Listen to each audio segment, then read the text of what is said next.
नमस्कार। बचपन से जवानी में पांव रखने पर इंसान में जुनून होता है, लेकिन उस जुनून को अगर सही दिशा प्रदान की जाए तो बेहतर भविष्य की नींव रखी जा सकती है।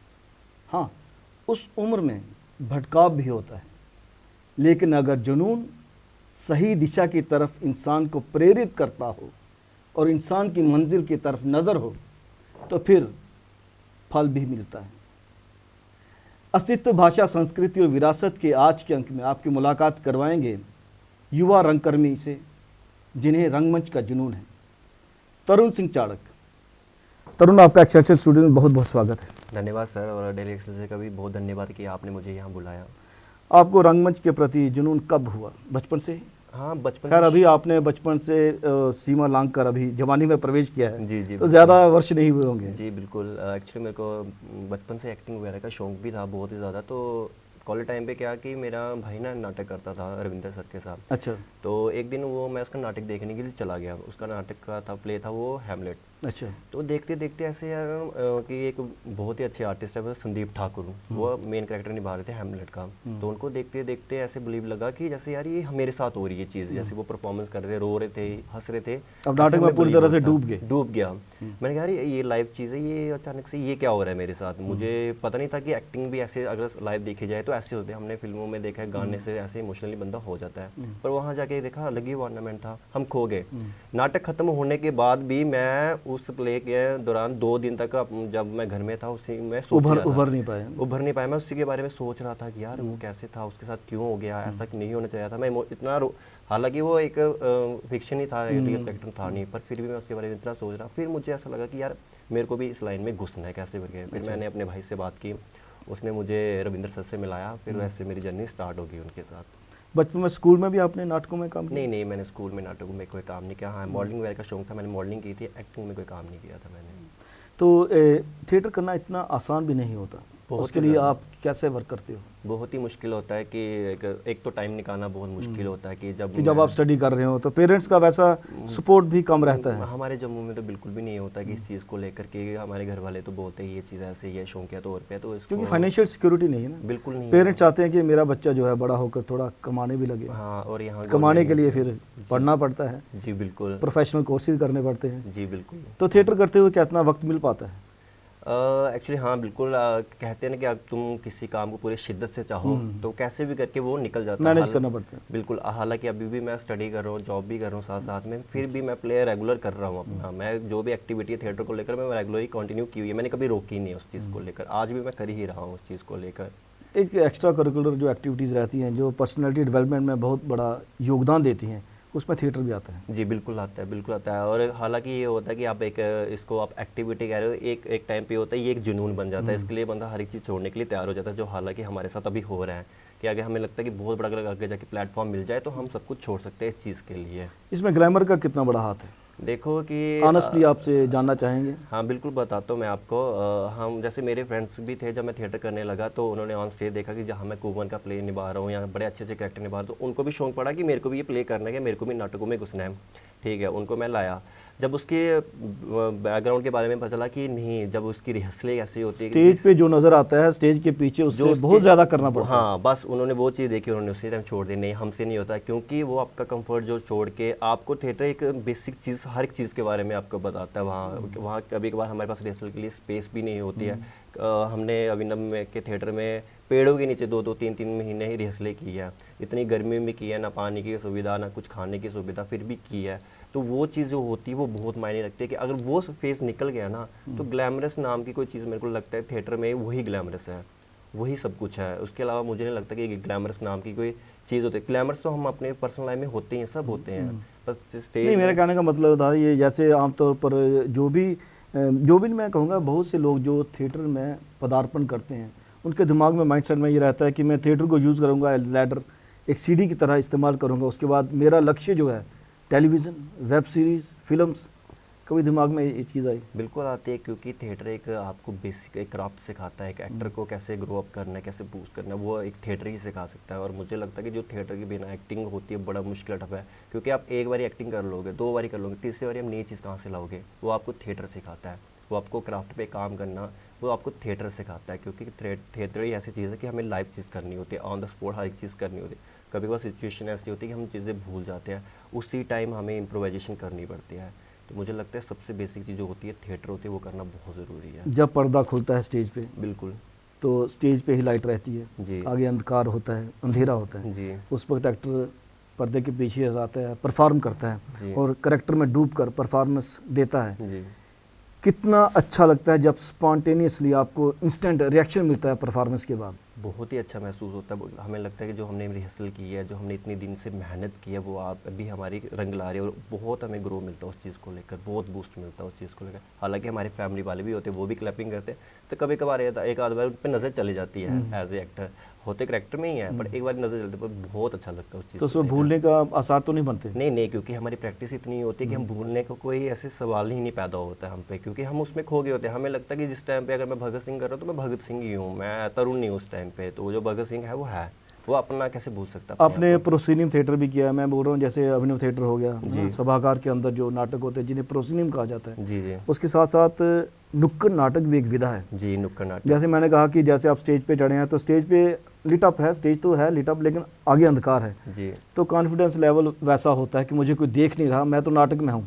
लेकिन नुक्कड़ में तो आपको सीधे इंटरेक्ट करना है, जी जो भी आपको देख रहा है उसकी आंखों में आंखें डालकर बात करनी है। बिल्कुल, कितना फर्क है ये, बहुत फर्क है। और क्योंकि नुक्कड़ का कितना योगदान है ये एक एक्टर को परफेक्ट एक्टर बनाने में। नुक्कड़ का तो सबसे ज़्यादा योगदान है, क्योंकि नुक्कड़ आप एक एक्टर को खोलता है। ऑन द स्पॉट आपको बहुत चीज़ें करनी पड़ती है। वहाँ कुछ होता है कि लोग बीच में से हम कुछ बोल रहे हैं, लोग बीच में से बोलने स्टार्ट होते हैं, फिर हम अडप्टली उनको रिप्लाई भी दे देते हैं उसी टाइम से, हम उनमें इन्वॉल्व हो जाते हैं। और नुक्कड़ का तो मैं कहता हूँ कि नुक्कड़ हमारी वॉइस के लिए, कैरेक्टराइजेशन के लिए बहुत ही ज़्यादा कामफुल है, हमारे लिए बहुत हेल्पफुल है वो चीज़।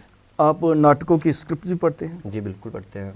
उससे आपको कितना आपको महसूस होते हैं कि अंदर से कितना आपको वो रोशनी नज़र आती है रंगमंच के हवाले से? बहुत जब मैं स्क्रिप्ट पढ़ता हूँ तो एक होता है कि उसमें बंदा खो जाता है उस स्क्रिप्ट के अंदर। वो एज ए एक्टर हम तो एज ए उस करेक्टर को अपने आप में पढ़ते हैं कि हम अपना रोल कैसे निभाएंगे। हाँ, कैसे निभाएंगे।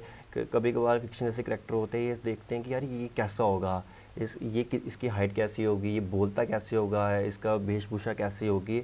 तो वो पढ़ने में बहुत मज़ा आता है। एक कहते हैं कि थिएटर से कि एक लाइफ है ना जो हमारी, टोटली ये डिफरेंट चीज़ है, टोटली अलग एक्टिविटी है, तो बहुत ज़्यादा अच्छा लगता है। एक तो स्क्रिप्ट पढ़ के आपको पता चलता है कि करेक्टर है क्या। जी बिल्कुल। उसके बाद ऑब्जर्वेशन भी करते हैं आप। हाँ। जैसे अगर आपने कोई ऐसा करेक्टर करना हो जी तो उसकी मैनरिज्म सीखने के लिए जी क्या मार्केट में जाके या जहाँ पे, जैसे अगर बूढ़े का रोल आपको करना पड़े तो बूढ़े लोगों को, फिर ये बुजुर्ग लोगों को आप वॉच भी करते हैं, उनकी एक्टिविटीज़ वगैरह? ऑब्जर्वेशन करना तो बहुत ज़रूरी है। अभी अब हम मेरे सामने बैठे, मैं आपको भी करूँगी कल को, अगर जैसा अगर एंकरिंग वाला रोल मिल जाए तो मैं एज इट ऐसे ही निभाऊंगा, क्योंकि हमारे 24 आवर हमारे दिमाग में चलती रहती है, हम हर किसी को ऑब्जर्वेशन करते रहते क्योंकि हम तो जैसे एज ए मैं तरुण हूँ, तरुण तो है, बट अगर तरुण को तोड़ के अगर मैंने आप जैसा बनना है तो फिर मेरे को आपको ऑब्जर्वेशन करना ही पड़ेगा पूरी तरह। तो 24 आवर हमारे दिमाग में चलती रहती चीज़ें, हम कहीं भी बैठे हो, हम फ्री कभी नहीं बैठते, चलते रहते माइंड में चलती रहती। जितना पैशन पेरेंट्स क्या कभी डरते भी हैं कि ये बच्चा तो सिर्फ थिएटर की लाइन में घुस रहा है? जी हाँ। तो थिएटर क्या फाइनेंशियल सिक्योरिटी देता है? नहीं, थिएटर तो फाइनेंशियल सिक्योरिटी हम कहें तो नहीं दे पाता है, क्योंकि आपको भी पता है कि यहाँ क्या है, ये प्रोफेशनल लेवल पे थिएटर है नहीं यहाँ पे। नहीं, बिल्कुल भी नहीं है यहाँ पे। थोड़ा बहुत ही है, जितना कहते हैं कि शौक के तौर पे लड़का कर ले तो ठीक है, मगर अगर ज़्यादा आगे लॉन्ग टर्म के लिए सोचना तो ऐसा कुछ भी नहीं है। हाँ, घर वालों को डर लगता है, पर एक जैसे अभी CCRD की तरफ से जैसे स्कॉलरशिप लगी तो अच्छा, आपको मुबारक हो, आपको स्कॉलरशिप भी मिली है ना? हाँ, thank you sir. Regional theatre पे? जी जी, फोक थिएटर पे मिली है मुझे, परफॉर्मिंग आर्ट के लिए। तो एक उनको होता है कि चलो ठीक है, लड़का कर रहा है पूरी शिद्दत के साथ, एक उनको बिलीव जाग जाता है कि हाँ नहीं ये कर सकता है। ये ऐसे एक होता हवाबाजी नहीं है कि हवाबाजी मारता है कि मेरे को करनी एक्टिंग तो आगे जाके सिक्योरिटी है ही नहीं। डर तो रहता है हमारे मम्मा पापा को, हमेशा रहता है, बट जब उनको आप बिलीव दिलाओ धीरे धीरे कि नहीं हम करेंगे, हमें करना है, कि विश्वास है, वो मानते हैं। वो आपको ऐसे पहले नहीं करते थे घर वाले स्पोर्ट, अब वो करने लगे, अब खुद बोलते हैं करने के लिए करो जब भी। हालांकि मैं 3 सालों से मैं कभी जल्दी घर गया ही नहीं, क्योंकि मैं एक्टिविटी करता रहता हूँ अपने सर के साथ करते रहता हूँ। जब भी मैं घर आता हूँ तो मेरी मम्मा मेरे को पूछते हैं कि आज जल्दी कैसे आ गया, आज रिहर्सल नहीं तेरी? तो अगर कहीं शादी में भी जाना होता है तो मेरी मम्मा पहले पापा को मना करती, नहीं इसका पक्का कोई फंक्शन होगा, ये नहीं जाएगा। तो अपने उनको पता है इसकी दुनिया ही यही है, तो वो बहुत ज़्यादा इस चीज़ को लेकर सपोर्ट करते रहते हैं मुझे। आपने स्कॉलरशिप की बात की, तो फोक थिएटर पे आपको स्कॉलरशिप मिली? जी बिल्कुल। तो आप कितना समझते हैं, जैसे हमारा तो कंसेप्ट यही है, अस्तित्व, भाषा, संस्कृति, विरासत के माध्यम से, और नाटक से बड़ी कोई विधा है नहीं जी अपनी भाषा को प्रमोट करने के लिए, अपनी संस्कृति को बचाने के लिए, जी। उसको प्रचार देने के लिए जी। या विरासत को बचाने के लिए। आप कितना दायित्व समझते हैं स्कॉलरशिप लेने के बाद कि मैं जो भी नाटक करूँगा, जो भी रिसर्च वर्क करूँगा, प्रॉपर रिसर्च वर्क करूँगा जी। फोक को लेकर। जी, ये होता है क्या है कि जब हम भी थिएटर में घुसे थे तो हमें भी इतना फोक के बारे में पता नहीं था इतना ज़्यादा। डोगरी के बारे में हम डोगरी घर में बोलते हैं, हम बहुत बड़े होते थे। साडा साडा तो पंजाबी वर्ड है, हाँ साड़ा होता है जैसे डोगरी में। तो हमें तो अपनी प्रॉपर लैंग्वेज का भी नहीं पता होता कि हमारी प्रॉपर लैंग्वेज का वर्ड क्या है, साडा है साड़ा है। तो बहुत मायने, मेरे छोटे छोटे भाई वो भी वो मूवी देखे साडा बोलते हैं। अब फलाफा फलाफा नाम की कोई वर्ड ही नहीं है, नहीं है ही नहीं है, वो गलत बोलते हैं। उससे क्या होता है हमारी विरासत की जो भी लैंग्वेज खत्म हो रही है, धीरे धीरे बिगड़ रही है, आ रही, खत्म हो रही है। तो आने वाले बच्चे मैक्सिमम हिंदी बोलते हैं, इंग्लिश बोलते हैं, डोगरी कोई नहीं बोलते। पर अगर डोगरी बोलो वो इतनी प्यारी है, वो कहा जाता है कि डोगरी बोलो तो खंड मिठे लोग डोगरे, है ना। हमने ये बाहर भी प्ले लेके गया और लोगों को वाकई में ये प्यारी, बहुत प्यारी लगती है ये आपने डोगरी नाटक काफ़ी किए ना? बहुत ज़्यादा किया है मैंने। बाबा जी तो किया, बाबा जीतमल किया है, कालीवीर किया हुआ है। अभी हमने रिसेंटली धनवंतरी प्ले किया, one of the freedom fighter Jammu Kashmir, वो भी डोगरी पे किया है हमने। जितने रीजनल फोक हीरो हमारे रहे हैं, जैसे फोक बाबा जी तो फोक हीरो थे। जी हाँ, बाबा जी तो फोक हीरो थे जी, बिल्कुल। तो आपको काफ़ी मदद मिलेगी, जो आपने नाटक ऑलरेडी किए हुए हैं तो आपको रिसर्च वर्क में इनसे काफ़ी मदद मिलेगी। बहुत ही ज़्यादा मदद मिल रही है मुझे, काफ़ी ज़्यादा मिलती है, क्योंकि मैं पहले भी डोगरी के साथ मैं अटैचमेंट हूँ बहुत डोगरी के साथ। मुझे बहुत ही प्यारी लगती है ये, बहुत ही। और मैं चाहता हूँ कि आगे जाके मैं अगर मैं काम करूँ या कहीं स्पीच दूँ, मैं डोगरी में ही दूँ, क्योंकि अगर हम ही शुरुआत करेंगे तो आगे जाके वो शुरुआत बढ़ेगी। अगर हम ही नहीं करेंगे तो आगे जाके वो ख़त्म ही होगी चीज़, आगे होगी नहीं, वो आगे बढ़ेगी नहीं वो चीज़। क्या आपको दिमाग में कभी आया कि मैं नाटक कर रहा हूँ जी, तो नाटक में अपने आप को इस्टेब्लिश करने के लिए मुझे नेशनल स्कूल ऑफ ड्रामा भी जाना चाहिए? जी हाँ, मैंने ट्राई मारा था पिछले बार, ये तो नहीं हुआ। मैं दोबारा ट्राई मारूंगा इस बार, क्योंकि वहाँ मुश्किल होता है। ऑल ओवर इंडिया में 20 सीट होती है, उसमें भी 5-6 सीटें होती है। तो अभी मैं दोबारा ट्राई मारूंगा उसके लिए। तो आप उसके लिए गहन अध्ययन भी करते हैं नाटक? बिल्कुल करते हैं, बिल्कुल। उसके लिए देखो मैंने वही कहा ना कि मैं डेली एक्टिविटी करता रहता हूँ थिएटर को लेकर, कभी रुकता नहीं हूँ किसी चीज़ को लेकर। अगर रिहर्सलें नहीं हो तो मैं घर में बैठ के करता हूँ, अगर घर में बैठ के नहीं हो मैं बाहर बैठ के कर देता हूँ। और मैं बहुत ही थैंकफुल हूँ ऊपर वाले का कि मुझे बहुत अच्छी थिएटर फैमिली मिली है, बहुत ही अच्छे ऐसे लोग मिले हैं जो मेरी बहुत ज़्यादा मदद करते हैं। कभी रात को भी ज़रूरत पड़ जाए ना किसी लिटरेचर को लेकर, किसी एक्ट को लेकर, तो बहुत ज़्यादा मदद करते हैं। जैसे मैं कुछ का नाम लूँगा, जैसे रजनीश सर हैं मेरे, रविंदर सर हैं, जैसे मेरे बलविंदर भैया हैं, पवन भैया हैं, वो रोहित भैया हैं, जैसे ये बहुत, विक्रम शर्मा भैया बहुत ही हेल्प करते हैं इन चीज़ों को लेकर। FTI के लिए अगर मुझे कुछ जानना हो, NST के लिए जानना हो, या किसी चीज़ को लेकर भी अगर मैं फ्री बैठा हूँ तो हमेशा मैं बलविंदर भैया या पवन भैया रजनीश सर को बोलता कि सर मुझे कुछ करवाओ, मैं फ्री नहीं बैठ सकता, मुझे एक्टिविटी कुछ तो कुछ करनी है।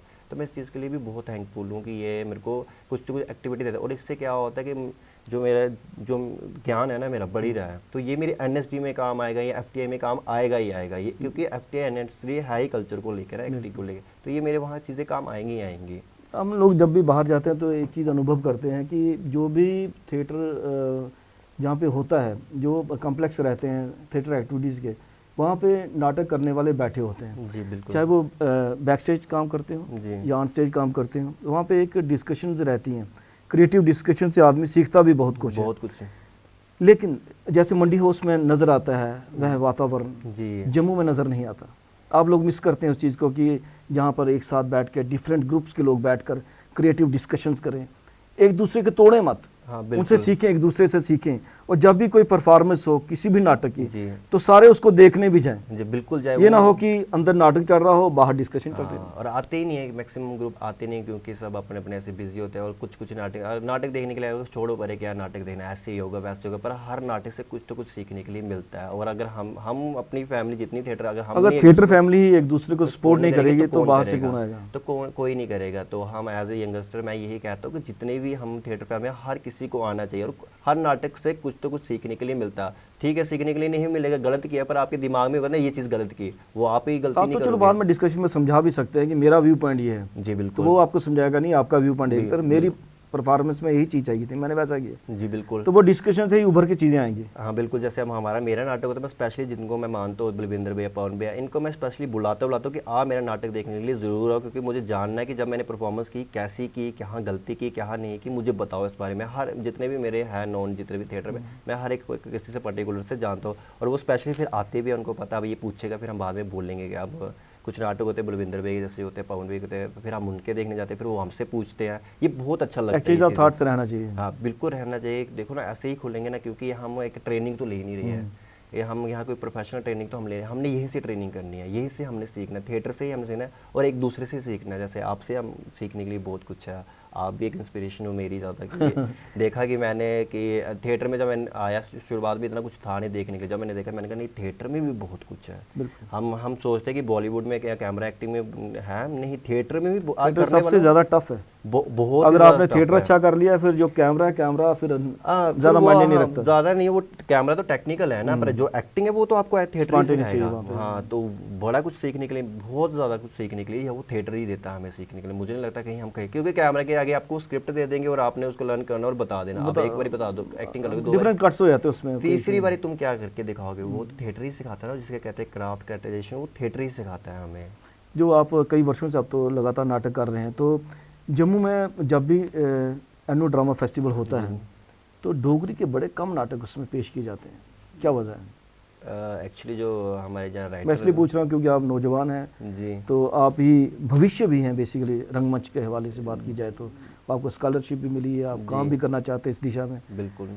आपने कभी सोचा कि जब हम रीजनल लेवल पे थिएटर कर रहे हैं जी, हम सभी का फ़र्ज़ बनता है कि अपनी भाषा को भी प्रमोट किया जाए? बिल्कुल करना चाहिए, ऑफकोर्स करना चाहिए, बट अब डिपेंड करता है, हम तो एक्टर हैं, हम तो कह सकते हैं। कभी भविष्य में आपने सोचा है कि मैं रंगमंच निर्देशक भी बनूंगा? बिल्कुल सोचा सर, क्यों नहीं सोचा, डोगरी के लिए स्पेशल करूँगा, और यहाँ नहीं कि अपने जम्मू ने बाहर भी लेके जाऊँगा, जितनी कोशिश होगी इतना करूँगा, क्योंकि एक अपनी भाषा को तो कभी भी नहीं छोड़ना चाहिए, कभी नहीं। ये अगर हमने छोड़ दी तो आने वाले टाइम पे ये भाषा खत्म हो जाएगी। क्या मंच उपलब्ध हैं नाटक करने के लिए? अगर एकेडमी का एनुअल ड्रामा फेस्टिवल छोड़ दिया जाए तो मंच उपलब्ध हैं, क्योंकि हर नाटक करने में पैसा भी लगता है, जी, स्पॉन्सरशिप है। सर देखो कि ज़रूरी नहीं कि आपके पास मंच हो तभी आप नाटक कर सकते हो, मंच क्रिएट करना चाहिए। नाटक ऐसी चीज़ आप कहीं भी कर सकते हो, कहीं भी क्रिएट कर सकते हो आप उस नाटक को। आप अब अगर मंच पे करें तो हम मंच की तरह नाटक को बनाएंगे, अगर हम ओपन में करें हम ओपन की तरह बनाएंगे। ग्रीक में तो ओपन थिएटर ही होते थे, उस टाइम पे तो थे ही नहीं ना मंच, उस टाइम पे भी तो लोग थिएटर कर ही रहे थे ना, तो आज के टाइम पे भी तो ऐसा हो सकता है, क्यों नहीं पॉसिबल है? ज़रूरी है कि मंच हो तो ही थिएटर कर सकते हो। जहाँ आपने एक्टिंग स्टार्ट कर ली, जहाँ से आपने अपना अभिनय स्टार्ट कर ली, वही आपके लिए मंच है। आपको ऑडियंस तो वहाँ भी मिल जाएगी, ज़रूरी स्पेशल है कि आपको अभिनय थिएटर में स्पेशल लोग देने, क्योंकि वहाँ पे पेमेंट बहुत ज़्यादा कई बार इन्वॉल्व हो जाती है, तो वहाँ करना टफ ही हो जाता है। बिल्कुल, आप एक नाटक तैयार करो और आप कहीं गली के नुक्कड़ में, जैसे नुक्कड़ नाटक आप कहते हैं, कहीं स्टार्ट हो, 100 लोग देखने के लिए आ जाएंगे, देखने के लिए हर लोग आ जाते हैं। तो मंच का ऐसे नहीं है, मंच हर जगह उपलब्ध है, बस आपने में करने वाली वो शिद्दत होनी चाहिए, करने के लिए वो होना चाहिए हमें कि आप कर सकते हो। बोलिए, आप लगातार नाटक कर रहे हैं तो मैं चाहता हूँ कि आप दर्शकों से एक बात साझा कीजिए कि जम्मू में नाटक की क्या स्थिति है। जम्मू में जब भी नाटक की बात की जाती है तो 4-5 नाम ही जो दिग्गज रहे हैं उनके नाम बार बार रिपीट किए जाते हैं। बलवंत ठाकुर जी हो गए, मुश्ताक काका पिछले दिनों उनका स्वर्गवास हो गया, दीपक कुमार जी हैं, जी दीपक कुमार जी, तो सुधीर महाजन जी हैं, तो उसके बाद नौजवान पीढ़ी आ जाती है, अभिषेक भारती हैं, अरविंदर शर्मा हैं, है ना, तो संदीप वर्मा भी करते हैं नाटक। बिल्कुल, तो हम चाहेंगे कि अब उसी दिशा में आगे बढ़ते हुए उन्हीं में आपका नाम भी है। कितनी जल्दी रंगमंच पे आप नाटक निर्देशित करने वाले हैं? हालांकि सर अभी मेरा फसली तो यही है कि मैं अच्छे से एक्टिंग सीख लूँ, और एक एक्टिंग ऐसी चीज़ है मुझे लगता है कि वो सीखते ही रहो, कभी नहीं खत्म हो सकती। अगर हम कितने अपने सिद्धू शाह के इंटरव्यू सुने वो कहते हैं अब अभी भी सीखे जा रहे हैं। बट अगर कभी मुझे चांस मिलता है कि डोगरी फोक को लेकर, स्पेशली डोगरी फोक को लेकर काम करना है, तो मैं ऑफकोर्स उस पर जितनी जल्दी होगा उतनी जल्दी मैं उस पर निर्देशक का काम करूँगा, जितनी जल्दी होगा। मुझे उस लिस्ट में नहीं आना, डायरेक्टरों की लिस्ट में नहीं आना, बट हाँ डोगरी को लेकर मैं उस चीज़ पर काम करूँगा। पर जो मेरा मेन फोकस रहेगा वो एज ए एक्टर ही रहेगा हमेशा, उसमें मैं एक्टिंग भी करूँगा। बट ये है कि मैं इसको एज ए डायरेक्टर को मैं अपना वो एक्टिंग से कंपेयर नहीं कर सकता, वो सबसे पहले मेरे लिए एक्टिंग ही है।